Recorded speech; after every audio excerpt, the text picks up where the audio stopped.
Doing any good? Good on you. At least you're fucking out and about. That's the main thing. You're welcome, viewers. Reverend Dr. J.W. Morrison, theologist. It's cold this morning. Well, we're out for our paddle. Sun's just come up. We have logged on to Marine Rescue Central Coast. We have a half an hour paddle ahead of us.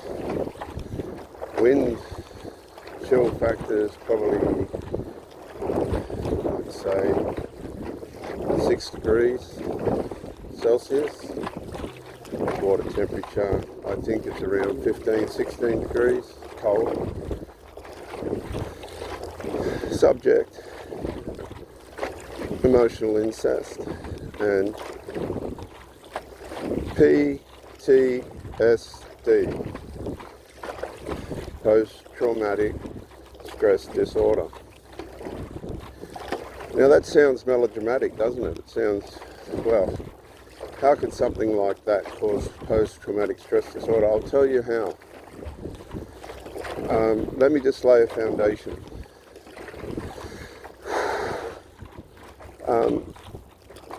Emotional incest begins when the couple, the parents in a relationship, have children. The relationship breaks down. Now that could be for any number of reasons. Okay, any number of reasons. Drugs, alcohol, extramarital affair, unresolved, usually based around unresolved, all that stuff.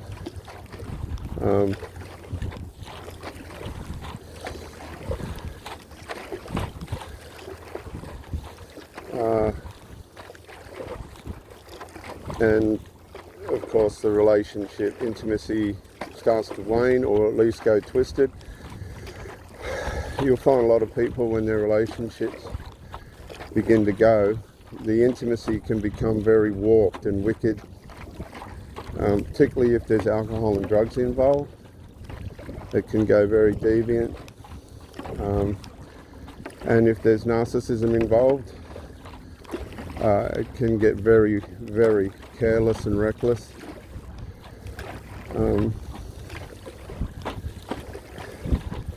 And of course, as this manifests and grows, the breakdown, one or both of the parents will turn to the children as a means of consolation.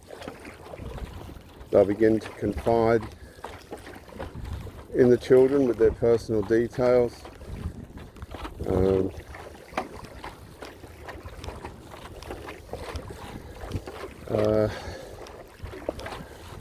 Personal information. They'll complain possibly to the male children if it's male. It could be the father with the daughters, but let's just look at it both ways, whatever illustration I give.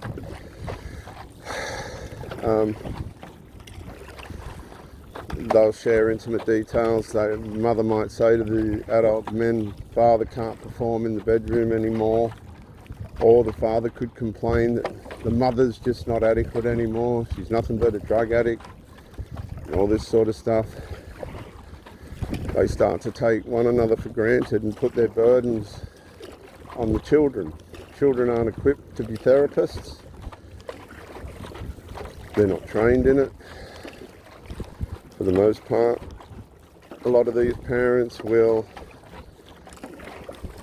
pass their habits onto their children and then feel the shame and guilt of their dirty habits being passed onto their children, and then say the father's an alcoholic. Well, the young adult boys will want to drink alcohol, but it doesn't. See, alcohol doesn't mix with everybody, and neither does dope or tablets. And this then has an adverse effect on the whole structure, the whole psychological structure of the domestic environment. The family members will start to turn on one another. They haven't got the answers to the problems, because the problems are substance related, which are a whole issue within themselves.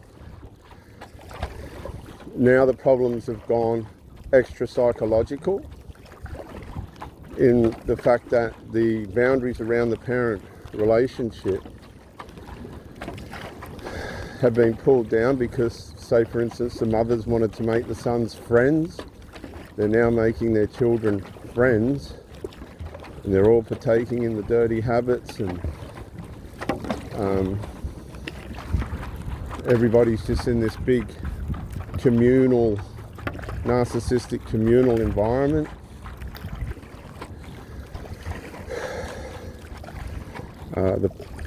Where everybody feels like they owe somebody something, particularly the parents towards the children. And the toxicity just gets deeper and deeper and deeper and deeper,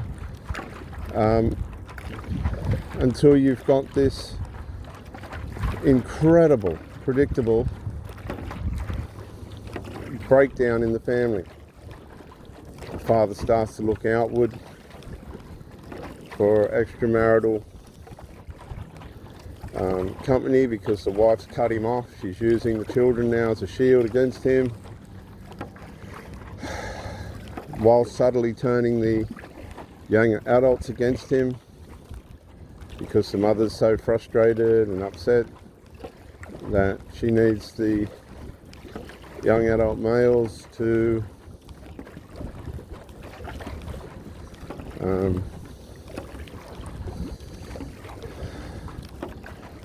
shield her from the father. The father's slowly being etched out, which suits the young adult males, because one of the they could be a stepfather. So the man's really got his hands full now, because he's got a mutiny going on. A lot of these people have Christian backgrounds, but they're of narcissistic nature. And while all this is happening, there's post-traumatic stress disorder being given way in the minds of these people. They'll become medicated. They'll end up with all sorts of bodily problems, motor neuron disease, motor neuron disease, mind troubles, anxiety, depression, other types of trouble. They become narcissistic, hateful, vengeful, destructive. And then the parent will start to program these children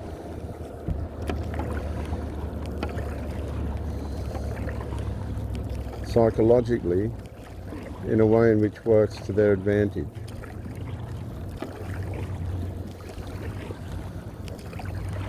In a way in which works to their advantage. Now this hostility will go on. They'll still have sex. Again, as I said, the sex will be usually deranged, or at least unsatisfactory. In some cases, if because of the assault on the male and probably his self-abuse, a lot of these males lose their sexual capabilities because of their habits.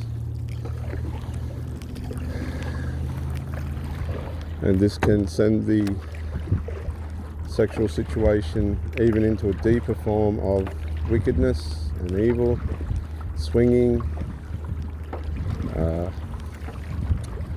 It's another one. Threesomes and all this sort of wicked behaviour. It's no good for anybody. It doesn't help anybody. But it happens all the time. Until the relationship breaks down. The ultimate outcome being an affair. Meanwhile, the children, adult children, who think they know everything usually, but they don't, are abused. extra psychologically abused. They lose confidence in people. Depending on how hateful the mother is towards males, they can be programmed to hate males, dislike males.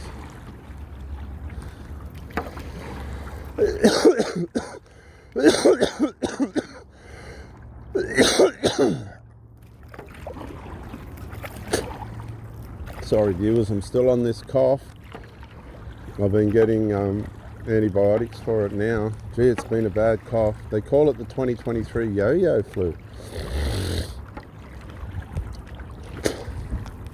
I'm so sorry, but I've got to keep doing things or nothing gets done. So it can get very degenerative.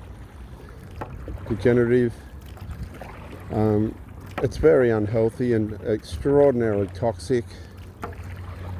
While all this is happening, the emotional incest is conceived and being birthed and maturing.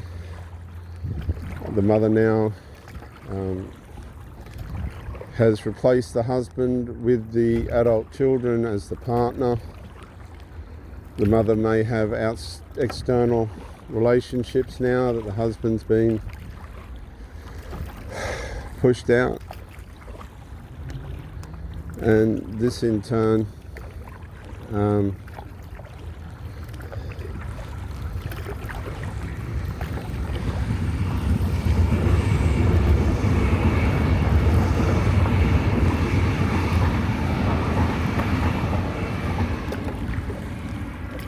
completely ruins the family structure. By this time, if not already, the substances have really set in and are now a primary part of the family unit because they're the source of relief apparently, even though they're a problem within themselves.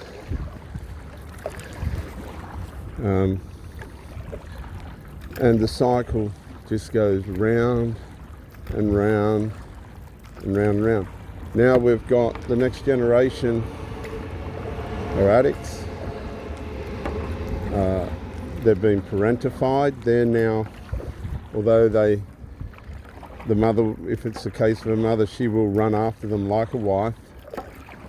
She's given them the authority as the parent in the house.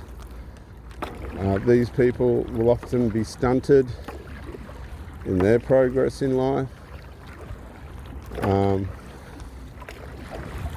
They'll often be stunted, and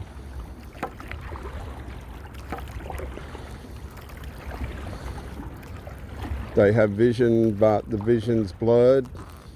Vision in life purposes are blurred because of their mixed matched position that they're being put into in the house. These people are grandized. They have to be grandized. That guarantees the parent of the allied support. They're groomed to play the emotional game. And it is a game, a horrible game for these people.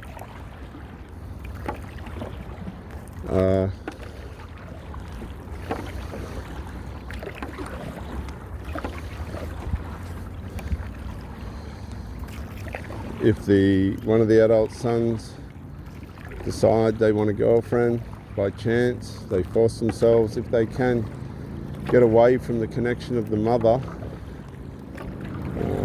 Because a lot of these people will be frigid. They can get away from the connection of the mother.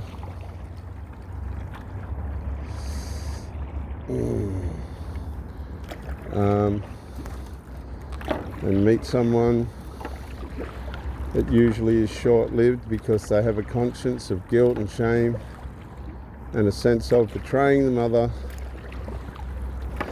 by having a partner, but usually they have to outsource their sexual input.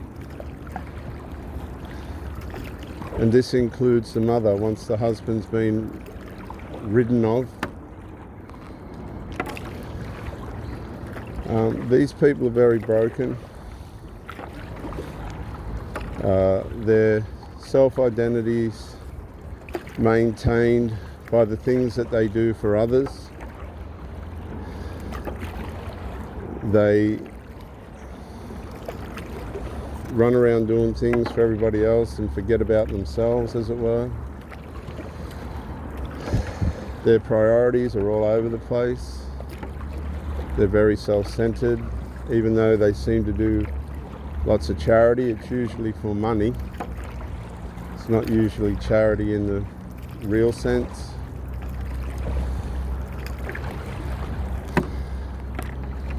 And the money has to keep coming in for the substances.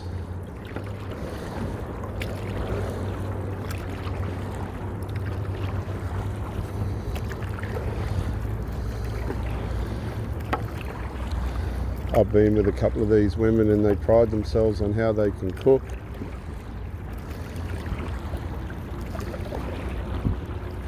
Which is quite bizarre really, given that I can cook myself, cook, clean and everything myself. You'll find when you get involved with these people, it'll all start off very narcissistic like, in the sense of you'll be love bombed.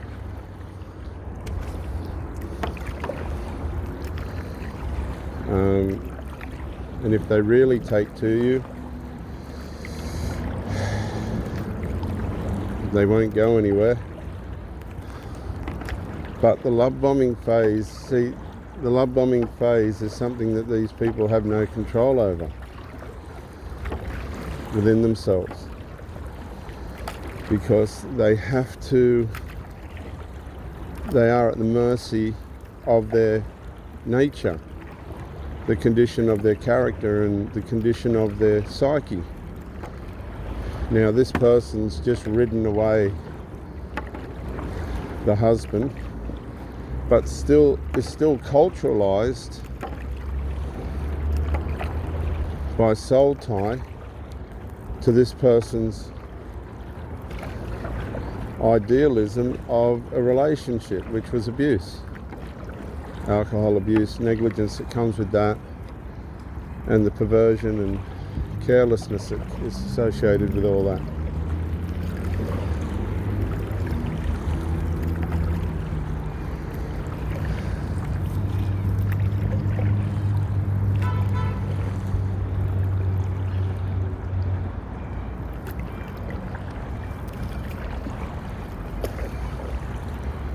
So when they meet someone that's got some structure, some principle, some morality and integrity, they struggle with that because they're waiting for the big moment of abuse. They're self-prophesying trouble.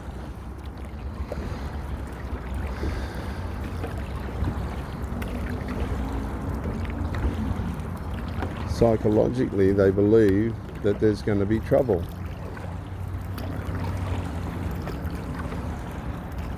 And there's going to be, because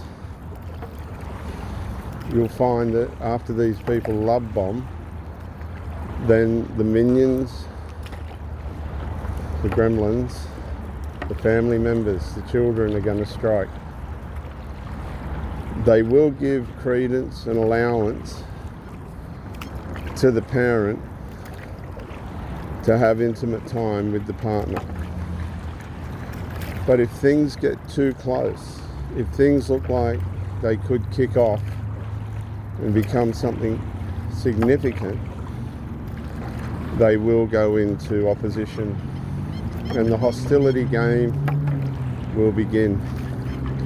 Now, as soon as a family member, listen very carefully if you're in a relationship like this, as soon as a family member goes into hostility and the person that you're with doesn't confront it,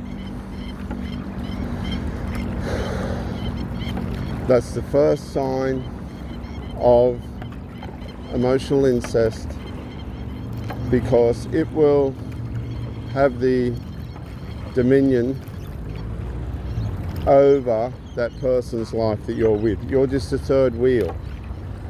So if the person doesn't confront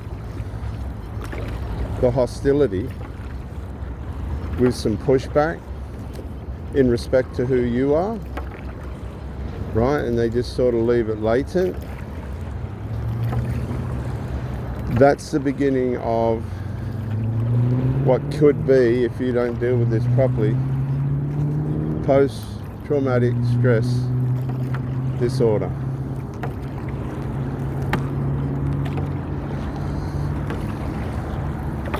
Because you'll start to wonder why this person isn't dealing with the hostility. Why are they sleeping with you, yet allowing the family member, probably usually one of the adult sons, to have this idea that you are against them or you have some kind of problem with them and this kind of thing. Now, I've run into this a couple of times, and it'll go way over your head and it'll go way beyond reality. It will be relentless, crushing and confusing, in the sense that you won't be able to work out why, if you're with the mother or the father, why they're not disciplining the out of sorts adult child. And there's a simple reason for this: emotional incest. They have made this child like this. If they push back against the child, then they're undoing excuse me, they're undoing the bond that's been built over decades between each other.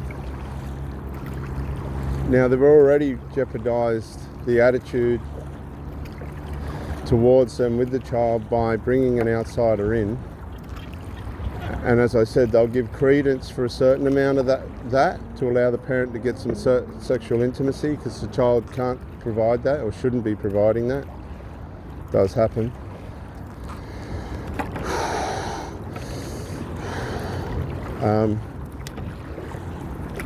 And then once the child feels that the parents had enough time to be filled with a stranger's masculinity or femininity or whatever the combination is, they'll step in and cause a separation. Now, tell me this hasn't happened to you. I challenge all of you to think back to the child causing a separation or the parent causing a separation, right? A drama. And it can be anything, right? It can be anything. It's even down to parking your car behind their car or something stupid and immature.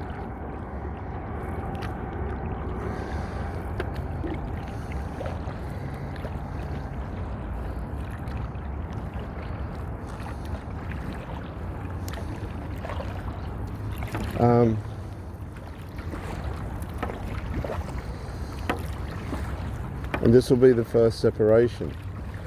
Now, the parent will go with this, if you're with the parent, or the child will go with this, and this will absolutely astound you. The weakness of it. You'll be thinking, hang on a sec, we're supposed to be a couple, and you're still mummy's boy, or you're still, what are you doing, listening to your children? And it's like they're zombies. It's like they cannot see through the fog. They cannot see through the fog.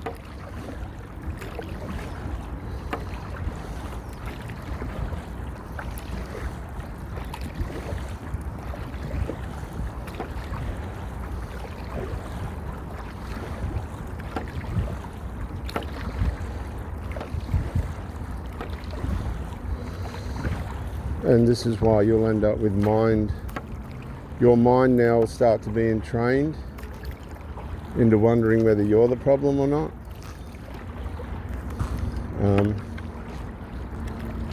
You'll start to question who you're with and what's going on.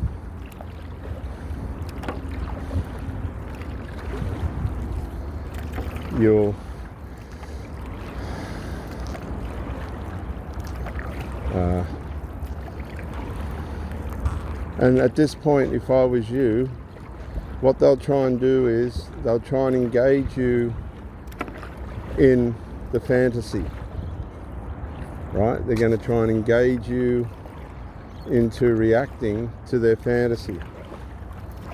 Do not react to the fantasy.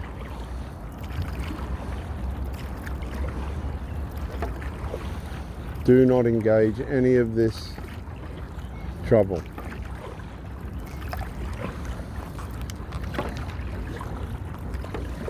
Do not get involved, because that's exactly what they want, and as soon as you get involved, you'll be ambushed. You'll be ambushed. You've bought into the fantasy, which means you're vulnerable, you have no standards, you have no boundaries, which is what they're trying to test. You have no discernment.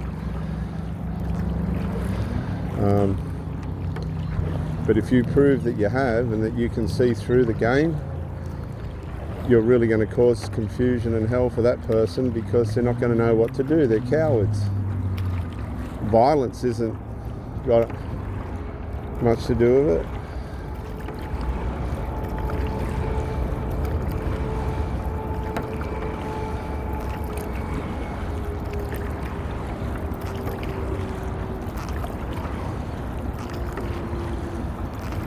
It's never about violence. All you've done is come along to have a relationship which the person wanted, and now it's all skew with because of their emotional incest in the family, and you won't beat it. As soon as there's unresolved, as soon as the person that you're with does not resolve the issue with those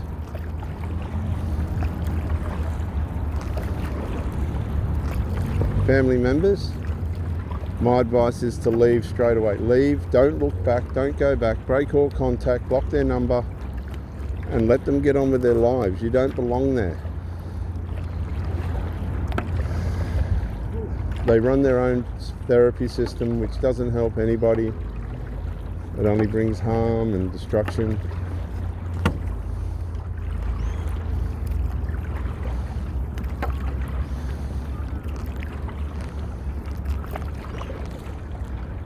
And nothing constructive comes out of it for anybody. Go full no contact, count your losses, understand what the problem is. It's not you, it's generational, and it could have been there and developed for decades out of the original marriage, and you don't want to suffer at the end of it. Full no contact. Give the people their space, you get your space back, find the environment that you belong in, and build from that. It's not about disliking people or anything like that. It's about mental health and the situations and circumstances that people are in. Reverend Dr. J.W. Morrison, theologist. Bye for now.